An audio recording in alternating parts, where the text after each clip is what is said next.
This is the European History Lecture for Friday, the 10th of December, 2021. And where we were, and you're going to have to follow along with in your notepad, because amongst my busynesses, I did not include writing the notes on the board today, which I normally like to do. The king has dismissed Finance Minister Jacques Necker. In doing so, he offends the General Assembly and reformist groups in France who want to deal with the realities of bankruptcy due to the American Revolution, food shortage due to an over-reliance on cereal grains and an under-reliance on potatoes, exacerbated by the Little Ice Age, which is persisting through this period. A detached and apparently and seen as a seemingly parasitical Versailles culture that is gluttonous at a time when people are starving to death, and an aristocracy that seems superfluous in the face of absolute monarchy, and yes, an absolute monarchy with a king who seems completely doofless and not up to the job.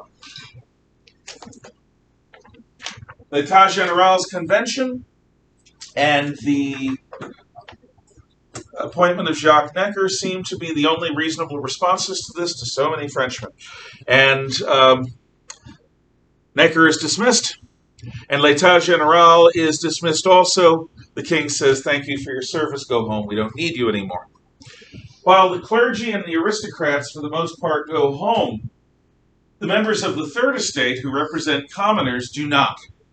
They, instead of leaving when they find locked doors and a placard saying, "You are dismissed," cross the street and at Versailles' handball court, which history remembers as a tennis court, they reconvene themselves no longer as the Third Estate of the Estates General, but as the National Assembly, which is the Parliament of France and the real representatives of the French people, as such, the real government of France, which demands that the king work with them because he is less legitimate than they are.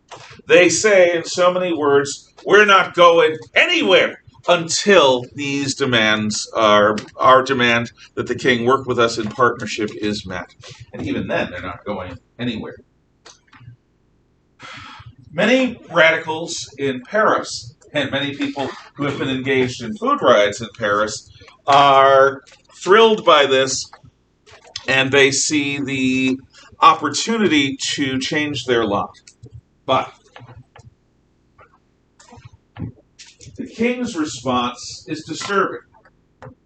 One would expect, and many monarchs after this damned Louis XVI for not sending in the proverbial Cossacks, for not sending in the troops to punish or arrest these traitors, these National Assemblymen. Louis XVI, so many words, says, if I ignore them, they'll go away. As a student, dramatically making disruption by doing silly things with her notes is something I can't ignore. Don't do it, because it's distracting me, and if it's distracting me, it will distract others. The king, by ignoring genuine rebellion, or at the very least people who are flouting his commands, is inviting further flouting of future commands. He dithers. He goes hunting. And on 14th July, 1789, his hunting journal says nothing, in that he caught nothing that day. But, in fact, things did happen. In fact, today, the French version of July 4th, Independence Day, is Bastille Day, July 14th. Celebrated every year with fireworks and parades. Bastille Day. So what is the Bastille?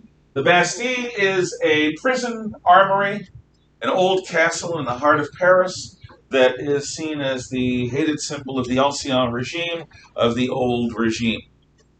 So the people of Paris, when they hear turns out to be false, rumor that the king has mobilized the army, arrested the National Assembly, and is marching the army towards Paris to suppress all opposition, the people of Paris go to the streets, they build barricades to stop these potential troops from coming in, and they decide they're going to take action. And the definitive action they take is against this hated symbol.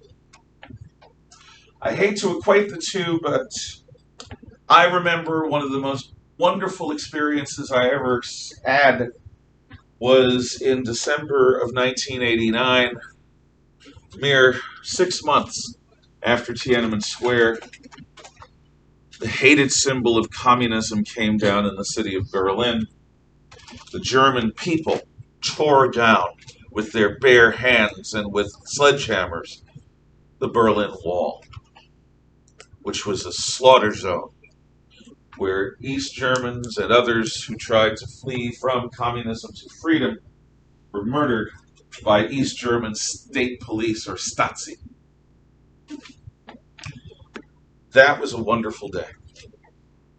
That was a great day for freedom.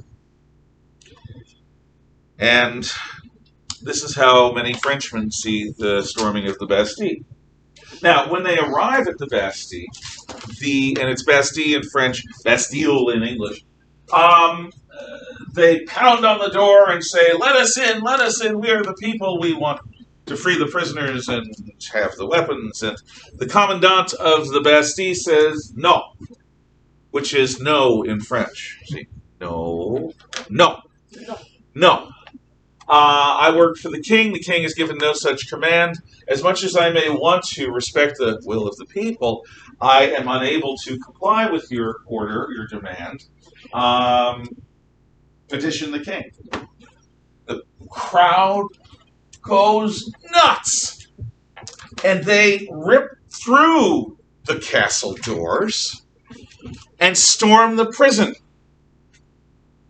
capturing the commandant and the garrison, freeing the prisoners, including a bunch of rapists, murderers, and thieves, but also a bunch of political prisoners, and seizing the gunpowder and weapons and musket balls, cannonballs that are stored there. So now the people of Paris have barricaded Paris, turning it into a fortress, and now they're well armed. Now, had they stopped at this, they would have been acting in defense of the National Assembly. They would have been acting in a manner that people in the American Revolution would have understood. It would be an event that even someone like me would see as glorious.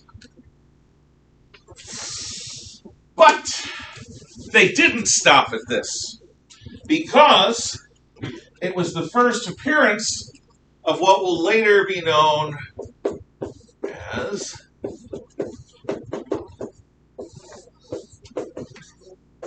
Paris Mob. You are familiar how grasshoppers, crickets, I think they're grasshoppers, every few years in certain parts of the world can begin to exude different than normal hormones into the air. And they begin to make a different noise than they normally make. And they begin to clump together and rub against one another. And in the course of clumping together and rubbing against one another, their carapaces change, becoming darker and more spiky. And their nature changes. In the place of countless thousands of individual grasshoppers, you now have a single organism, a communal organism known as a swarm, a locust swarm. And that swarm will move across the countryside, stripping it of all vegetation. Human beings have been killed by locust swarms, suffocated, standing up on the center of the earth because the swarm is moving over them. Human beings have also been driven insane. Imagine being under a giant blanket of living bugs, all crawling and nibbling at you and maybe taking your hair off or whatever, but just the sheer pressure of that, the sheer claustrophobia of that is enough to get people to lose their connection to reality, to have a psychotic break. Locust swarms are curses in the tropical regions of the world. They truly are a bane to human existence and to farmers. And for reasons we don't understand, just as they form, they disperse. We don't really comprehend how or why. We just know that it happens. In the summer of 1977, I was visiting my grandparents in the Bronx, New York City, one of the toughest neighborhoods in the United States and in the world. They had an apartment in a fifth-story tenement, and my grandfather worked third shift as an engineer at the Columbia Presbyterian Hospital in Manhattan.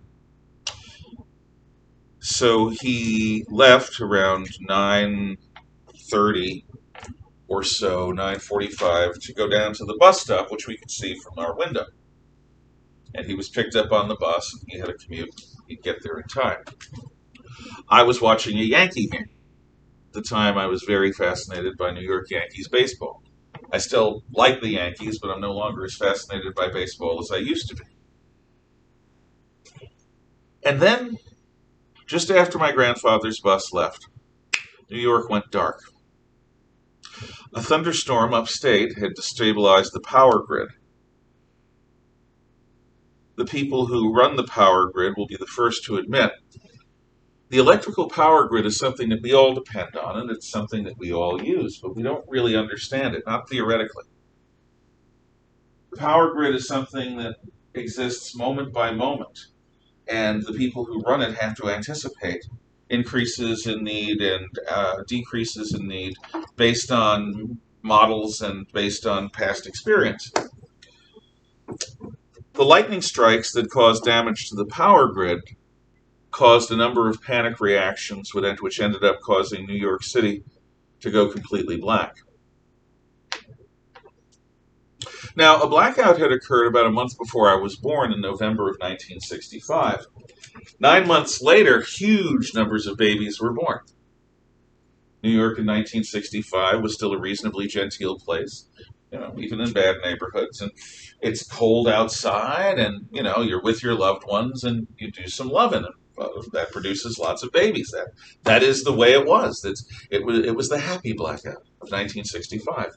But in 1977, it was July when it happened.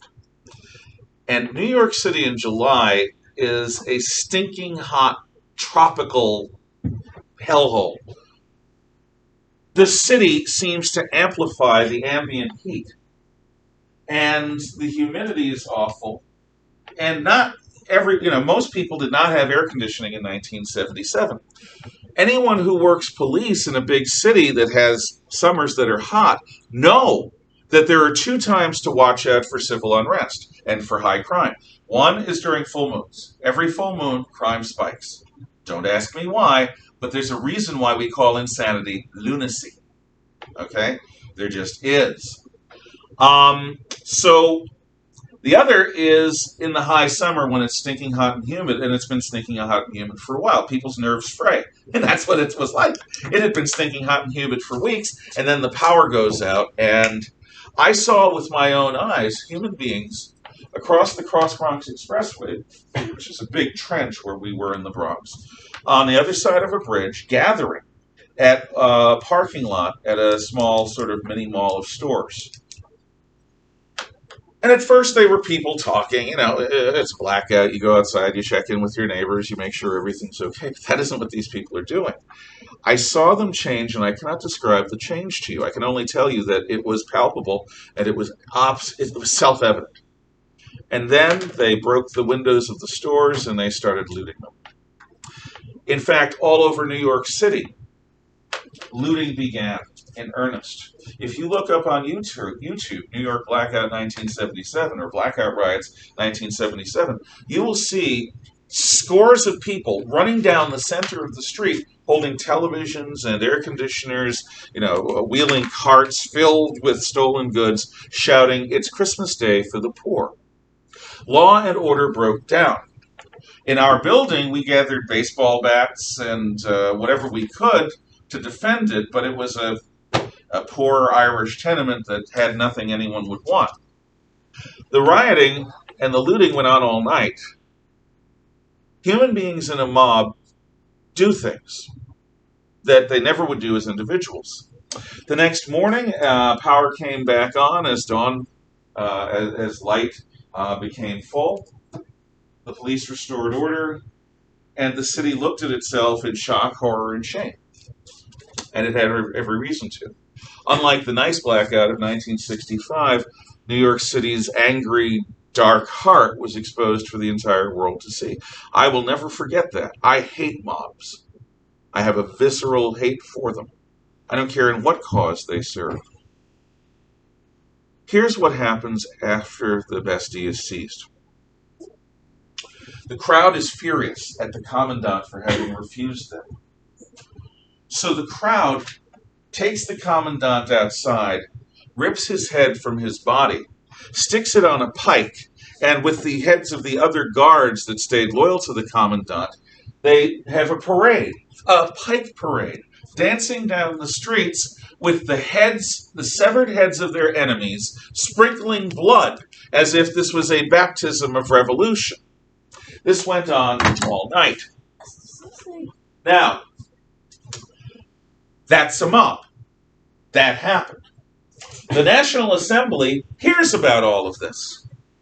The National Assembly could have applauded the seizure of the Bastille and decried the absolute horrible violence that happened afterwards. But there's a problem, see, and it's a problem you all would understand if you were there. You probably already understand it. You see, the mob may have at that time said they like the National Assembly and they're acting in its interests, but in fact, the mob is its own creation. It's its own master. It's as if a demon has taken over and possessed the bodies of thousands of people towards destruction. You ask most people, what do you want to do this evening? They're not going to say, I want to attack a fortress and rip the heads off of the people who guard it and dance around sprinkled by their gut, blood, and gore. Most sane people, in fact, all sane people, would never come up with that. Never. But that's what the mob did, and it's not the only time. The members of the National Assembly, the critical mass of them, the voting majority of them, said to themselves, I'm not going to step against the mob. I'm not going to say anything critical of them. After all, they were acting in our interests. They thought that we had been arrested. If they went a little too far, I guess it's okay. After all, revolutions are not made with rose water. That ultimately is going to be said by one of the revolution's leaders, Georges Danton. So the National Assembly says nothing about the Pike Party at all. This is going to set a precedent because the French Revolution is going to have a Janus-like face. Janus is the two-headed god in Rome. A god face with a face going left, and on the back of his head another face going right.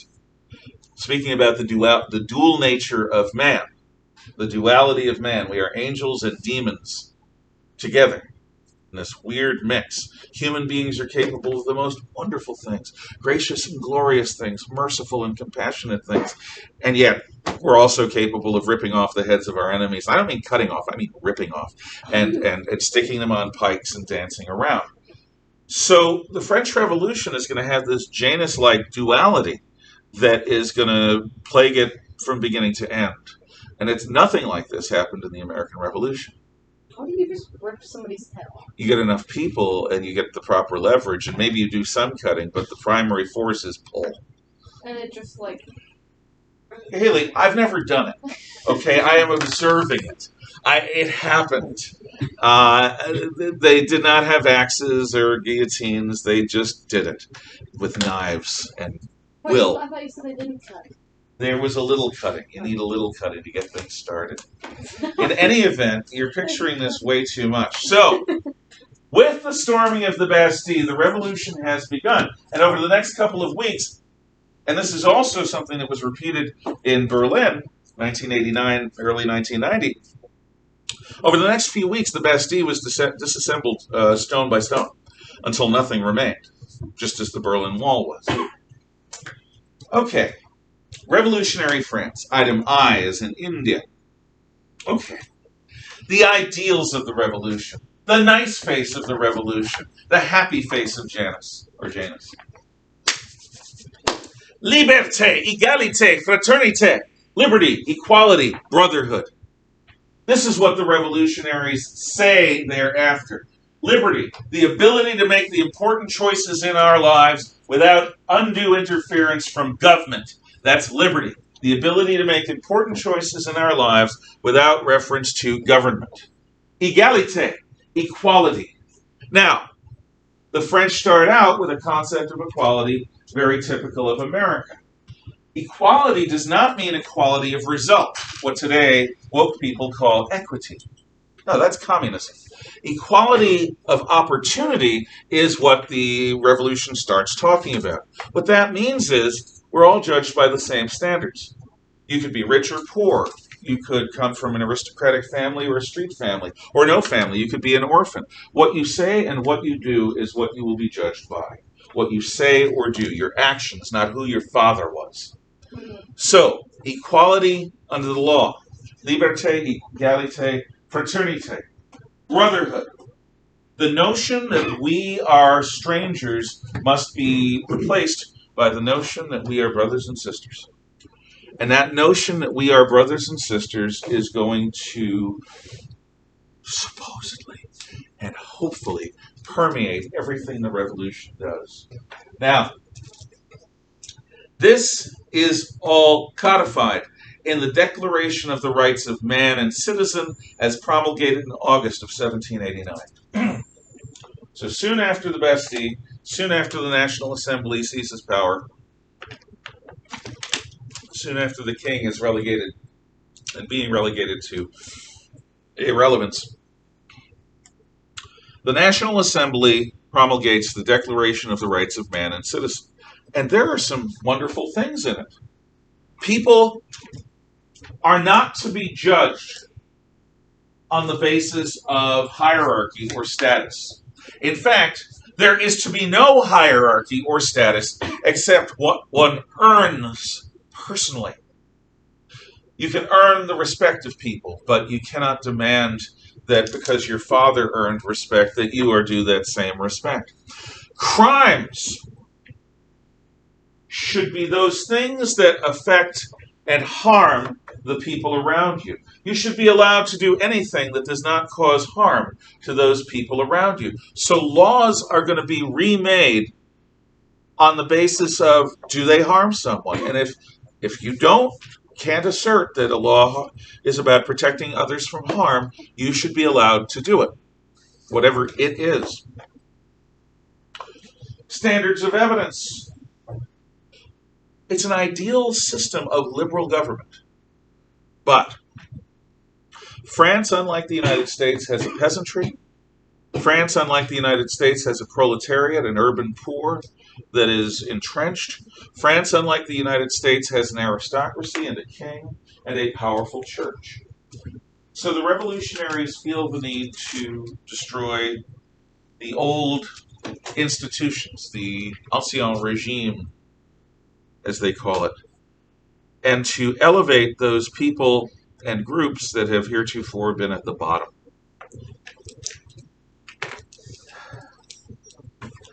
So the Declaration of the Rights of Man also argue that the death penalty should be abolished. But as the revolution intensifies, it is suspended. Actually, should I say, it is never fully implemented. In fact, its high ideals become less and less relevant to the daily activities on the street and in the countryside. The other side of the revolution is the Paris mob, with heads on pikes. Now, in October of 1789, there is a food riot in the heart of Paris's river district. This food riot, at its heart, involves a group of ladies called les poissards. The poissards are the fish ladies. The fish ladies are harbor chicks.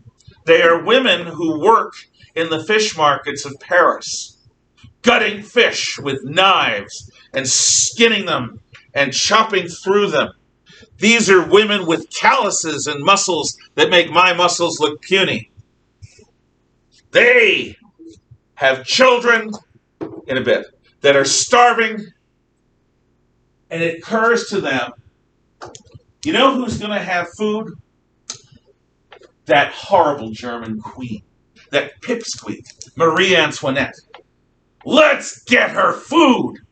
So the fish ladies, les poissards, become the heart of a riot that begins to move out of the center of Paris and down the road southwestwards of Paris to Versailles, 19 miles away.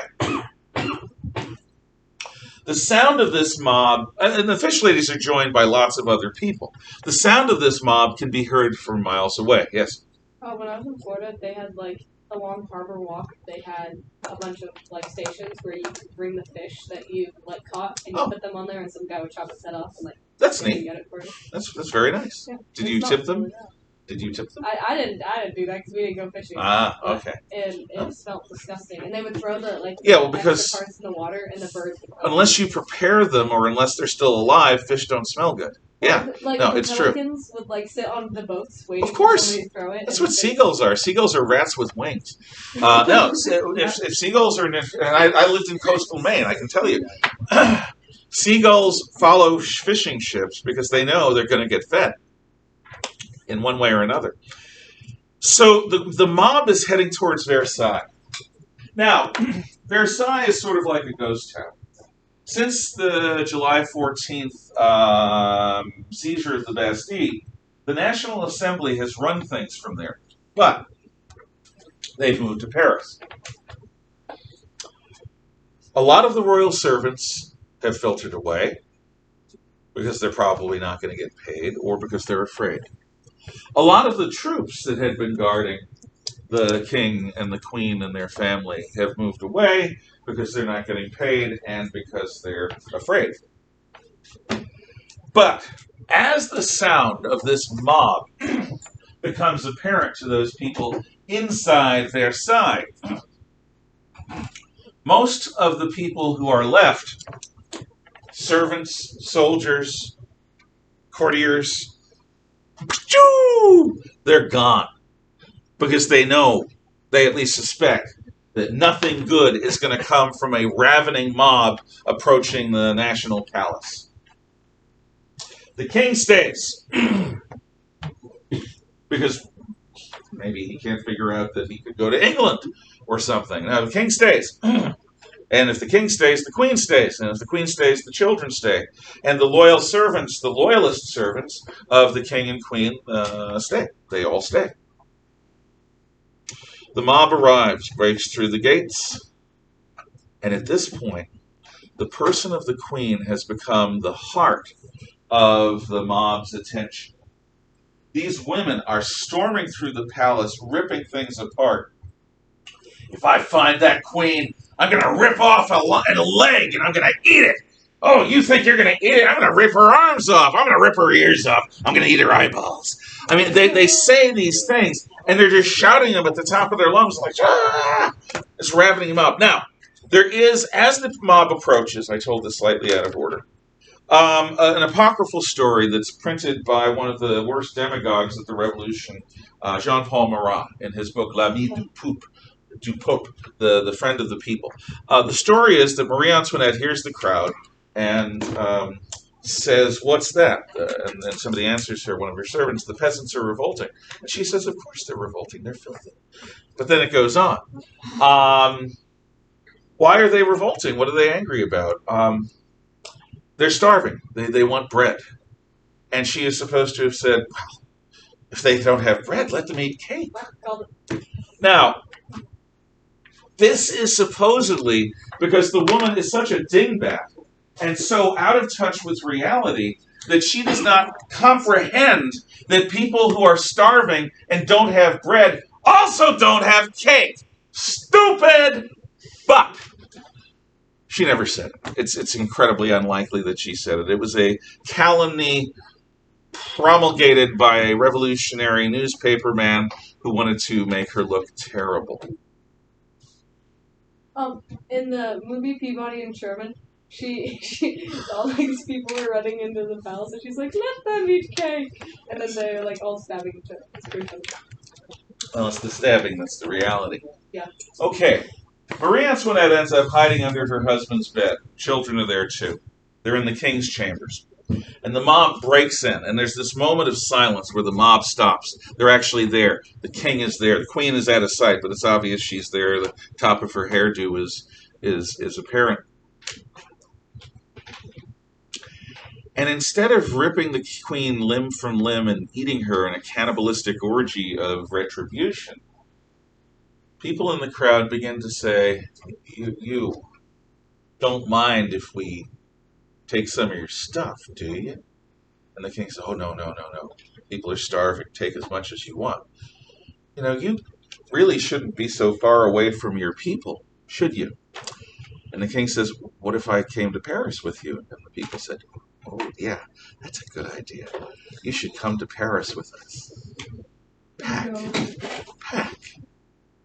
Now, the king and the queen and the children pack quickly. And they know that if anything happens to destabilize this fragile moment, they're going to get ripped limb from limb. So they obey meekly, and the family moves to the front doors of the palace and down the steps into open carriage. But they require a bit of self-control when they arrive in eyesight of the open carriage, because standing around it is an honor guard of men with pikes and women with pikes, with the heads of the servants that stayed and wouldn't leave the king and queen, made up with the makeup of Versailles in clown fashion. So the king and the queen and the princes and princesses royale get to ride 19 miles back, surrounded by a mob that's ready to kill them at the slightest provocation, carrying as much loot as they possibly can, with the heads of people they knew the most, who cared about them more than life itself, ripped off their bodies on pikes, made up to look silly. The king goes to the Tuileries palace in Paris, and he is going to be, from that point, a prisoner of the revolution. Okay. For the next 2 years, Louis signs whatever the National Assembly sends him. He understands that if he doesn't immediately agree to whatever the revolutionaries say, that he or his family's lives are going to be forfeit. He's not enthusiastic, but he feigns support for the revolution. He says in so many words, of course, we understand how we were wrong before, and you have brought justice to France. And yes, of course, I'll sign away my powers, and I'll say that the National Assembly is the government, and stay out of your way. He is a prisoner of the Tuileries. But the thing about this type of social revolution, just like being pure, according to a certain ideology, is there's no end to it. There's no end to it. If you talk to a religious fanatic and ask them what the qualities of a pure believer are, they'll go on and on about a bunch of characteristics. And sooner or later, everyone, including themselves, won't measure up to those characteristics. So they must be canceled. They must be purged, ostracized, excised, lanced like a boil, cut out like a cancer. Social revolutions based on ideologies always end up like the Greek snake Ouroboros, or Ouroboros, the snake that eats its own tail until it swallows itself into nothingness. The revolution eats its own. The king sees this too late, and he and a few loyal people make a conspiracy to go from Paris, to escape from Paris in the middle of the night, and travel to the nearest Austrian territory in what is now Belgium. It should be doable. Paris to the Belgian frontier, the Austrian frontier, it should be doable. So, in the middle of the night, one night in 1791, summer up, the king, his wife, and children, disguised, sneak out of the palace, get into a closed carriage, and leave Paris, heading eastward towards the Austrian-Belgian frontier. Through most of the night, they pass through quiet villages, and they're not disturbed. Just a few miles away from the border, at a village called Varennes,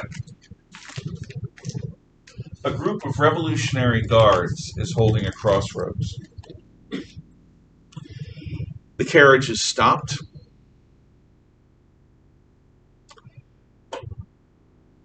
And as the guards talk to the king, they realize who they're talking to. Why? Because the king isn't very well disguised, and because his face is on money that everyone uses. When your face is on money that everyone uses, people might recognize you. And paintings all over official buildings. People know what the king looks like. So he's recognized. And he's arrested. And he's brought back to Paris as a prisoner, as a traitor. He claimed that he was repentant. He claimed that he agreed with the revolution's principles. He claimed, but what he really wanted to do is sneak back to Austria so that his wife's family can bring counter-revolution. At this point, the National Assembly is divided. There are the Girondins, the revolutionaries who meet at the Gironde Social Club or Salon, who argue that the king can be imprisoned, that the king, though, should be kept alive for the sake of stability in France. Then there are the Jacobins from the Jacobin Salon or Club, who say, much like Cromwell did in the case of King Charles, for the revolution to live, the king must die. So long as the king lives, he will be a symbol around which our enemies will cohere. Now, the king is put on trial. He's sentenced to death. On the day of his execution, he says goodbye to his family. He goes in a closed cart to the place of execution, and there he gets to meet Monsieur Guillotin's special new invention. You see, in France and in any feudal country, noblemen were not killed by being hanged from the neck until dead. No, noblemen were killed by the act of beheading. This goes back to Roman times. St. Paul was a Roman citizen. Unlike Peter, who was crucified inverted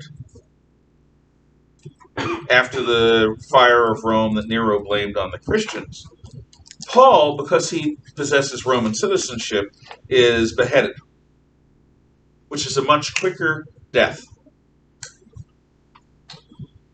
The king tries to make a final speech, but the drums roll and drown him out. And finally, he is laid on the guillotine, slid forward, and this huge, heavy blade with a slice on the bias, the big, heavy piece of wood above it, is released. And before you know it, the head is separated from the body, the head flies off, there's gore, there's blood, spectacle, and the head lands in a basket, and then you pick the head up and show it to the crowd. Now, the guillotine worked so quickly that there are reports of heads still acting like they're alive, trying to speak, reacting, trying to say things, for up to a minute or more after the execution. The human brain can survive for about 3 minutes without oxygen. So it's pretty gruesome. A lot of ghost stories come from the time of the French Revolution because the revolutionaries almost never buried the heads with the bodies. So there are a lot of stories of headless ghosts looking for their heads, and they won't rest until they do. It's a big part of Paris occult folklore. Now, it's time for the Queen. Oh, and the French people hate the Queen. Oh, they hate her. They basically blame her for everything bad about Versailles. She was as much a victim of it as anyone. So they put her on trial, and they accuse her of the most horrible crimes, and she is silent. I mean, she looks like an old lady at this point. She's in her 30s, but her hair is gray. She has signs of stress. She looks like anyone who's been through hell. You know, there in World War II, there were 19-year-old Marines who looked like old men because they'd been in combat and they just reacted. Their hair went completely silver, and their visage changed. It can happen. It's shock. It's a sign of profound physical shock. So she looks like that. The only time she responds is when the trial accuses her of incest with her son. At that point, she can't remain silent. She looks. Have you no shame? She looks at the women on the tribunal because, being revolutionaries, they believe in egalitarianism. Have you women no shame, or none of you mothers? Do you not understand? That's the only thing she says in her defense, and they actually back off a little bit from the incest charge. But she's still sentenced to death.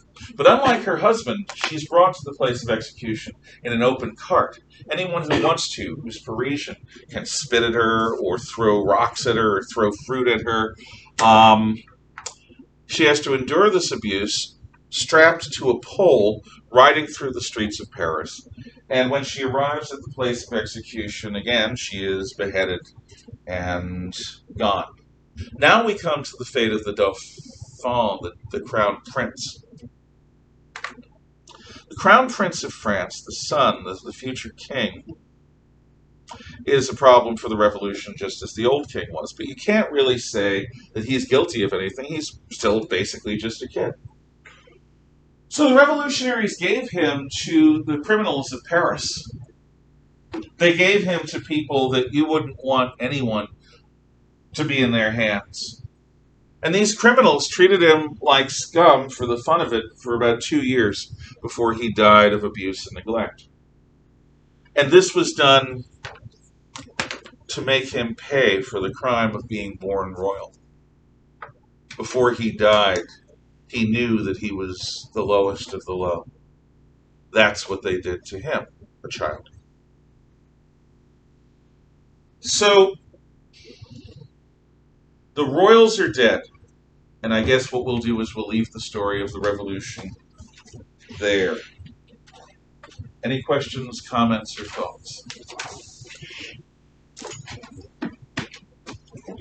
I see none.